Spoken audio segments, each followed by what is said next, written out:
Hi అండి, ఈరోజు నేను ఉసిరికాయ పచ్చడి పెడుతున్నాను. నేను ఎలా పెడతానో చూపిస్తాను చూడండి.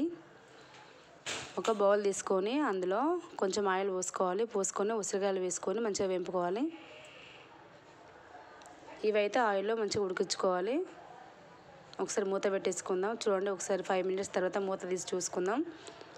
మళ్ళీ ఒకసారి మంచిగా కలబెట్టుకొని మూత పెట్టేసుకుందాం. మళ్ళీ ఒక 5 మినిట్స్ తర్వాత మళ్ళీ ఒకసారి తీసి చూసుకుందాం. చూడండి, ఉసిరికాయలు అయితే మంచిగా అయితే ఉడికినాయి. ఇలా చునగాలి చుంచితే. ఇప్పుడు ఒక బేషన్ తీసుకొని ఒక బేషన్లో ఒక పెద్ద గ్లాస్ అయితే కారం తీసుకున్నాను నేను, ఆకుపొడి. అందులో సాల్ట్ కలవలేదు. అలాగే జీలకర్ర మెంతుల పొడి 1 టేబుల్ స్పూన్ వేసుకోవాలి. అలాగే తగినంత సాల్ట్ వేసుకోవాలి. వేసుకొని సాల్ట్ జీలకర్ర మెంతుల పొడి మొత్తం కలిసేలా ఒకసారి మంచిగా కలుపుకోవాలి. నెక్స్ట్ వచ్చేసి పొయ్యి మీద ప్యాన్ పెట్టుకొని మనమైతే పోపుకైతే కొంచెం ఆయిల్ పోసుకోవాలి.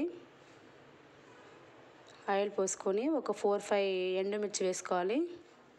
అలాగే టేబుల్ స్పూన్ జీలకర్ర వేసుకోవాలి. నేనైతే ముందే ఒక 4-5 ఎల్లిగడ్డ అయితే దంచి పెట్టుకున్నానండి. ఆ ఎల్లిగడ్డ పేస్ట్ని కూడా పోపులో వేసుకోవాలి. వేసుకొని ఆ ఎల్లిగడ్డ పేస్ట్ అయితే మంచిగా ఫ్రై అయ్యేలా మొత్తం కలుపుకోవాలి.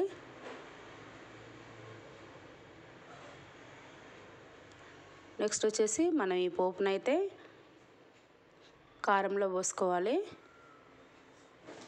పోసుకొని పోపు కారం మొత్తం కలిసేలా ఒకసారి కలుపుకోవాలి. చాలా సింపుల్ అండి. ఒక 15 నిమిషాలలో అయితే పచ్చడి చేసుకోవచ్చు. ఇప్పుడు వచ్చేసి మనం ముందే ఉడకబెట్టుకున్న ఉసిరికాయలను కారంలో వేసి ఉసిరికాయలు మొత్తం కలిసేలా కలుపుకోవాలి. చాలా సింపుల్ అండి. మీరు ఒకసారి ట్రై చేయండి.